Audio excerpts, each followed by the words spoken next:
A half marathon is fun and a great transition to a full marathon, which is exciting and challenging. We will discuss all you need to know on how to transition from a half marathon to a full marathon. And if you have already ran a half marathon, we will tell you all you need to know about how to train for a full marathon. Don't focus too much on your pace. So don't worry too much about your speed or your pace while you're trying to transition from a half to a full marathon, because you do not need to be a certain pace to run a full marathon. Break up your training plan. So for a first time full marathon training plan, the plan typically would be 18 to 24 weeks. Now, this might not be motivating for some individuals. So therefore, break up that training plan. So from your half marathon training plan, around that midpoint, start transitioning into a full marathon training plan. And this will make it more easier to increase your miles and at the same time to stay motivated to go out there and run so you do not skip a run. Try out that fuel. So typically your body can handle glycogen in the first 20 miles, which is why you don't bunk in a half marathon. Now, when it comes to a full marathon, you do need to maintain that steady pace, that steady energy. So glycogen would be more important since you are transitioning from fat burning into carb burning. And this can help prevent you from hitting the wall in that full marathon. Now, when it comes to fueling, you want to determine which is the best fuel for you, such as the ones that are not accepting your stomach when you're out there running. So that means that you do want to test out your fuel. So any gels or blocks that you're using, make sure you test that out during that training. Now, when it comes to hydration, you definitely want to determine how you're going to carry water while running. So if you want to know how to carry water while running, we definitely have a separate video that would tell you how to carry water while running. Because you definitely want to have some type of water out there, especially since you're out there for long runs.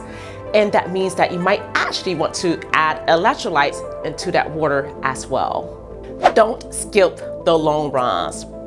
Now, as you already know, the long runs would be the longest run that you do that week.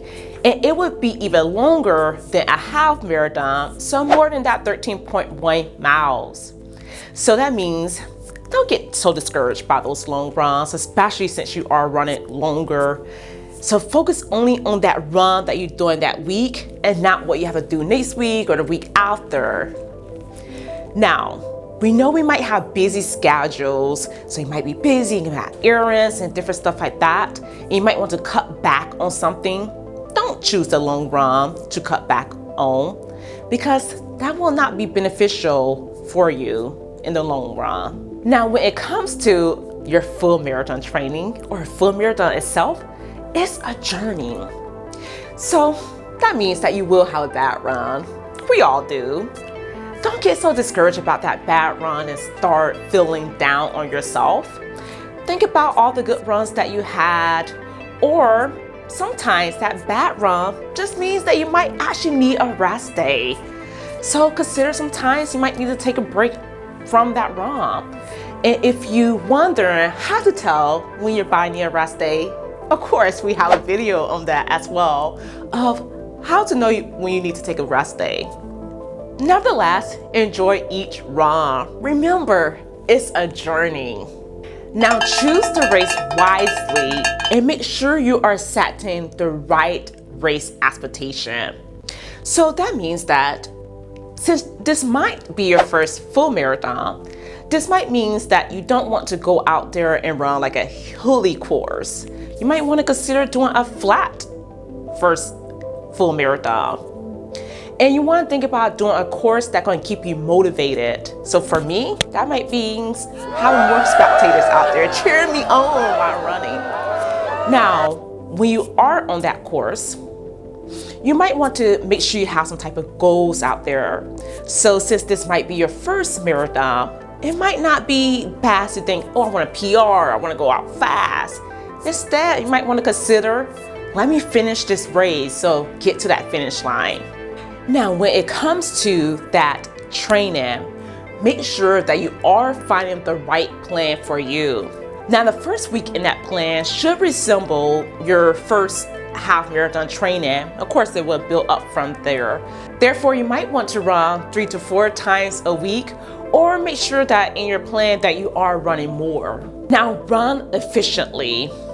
So we already know we built up our mileage, right? So because of that, you might want to consider doing that run and walk method. This will make it more easier to go out longer than usual. So that means that that walk section will give you breaks, therefore it'll be less impact on your body, so therefore it can help you to go out there and run longer and stronger. So a marathon is 2 times longer than a half marathon. So you want to be building your marathon mileage to 18 to 22 miles for your long runs. Now, marathon training takes more time to build yourself up to the mileage that you need to be. So give yourself 16 to 20 weeks to train for your marathon, and gradually increase your distance to 1 to 2 miles per week. You want to make sure that you are able to commit to that time to run longer before signing up for a race. And then you can either look at running with a running friend or join a running group to help you with running that long runs. You want to be finding your mental toughness because you want to focus more on distance and not on speed, because you are training your body to run for an extended period of time and get used to that kind of stress putting on your body. Focus more on distance and not on speed, because you are training your body to get used to the amount of stress that you are putting on it due to your running for an extended period of time. And when you're looking at signing up for a marathon race, make sure that you look and find a race that fits you, as in running a flat course compared to a hilly course, because you are running 26.2 miles, right? And if you want to be a stronger runner, you want to add some varieties to your training plans, and be sure to check our playlist on how to run a half marathon and a full marathon. Embrace the journey and let go of any mental expectation of how you should be performing. A great goal for a marathon is to finish strong, keep pushing, and we believe in you. And we cannot wait to see you on our next video. Until next time, bye-bye.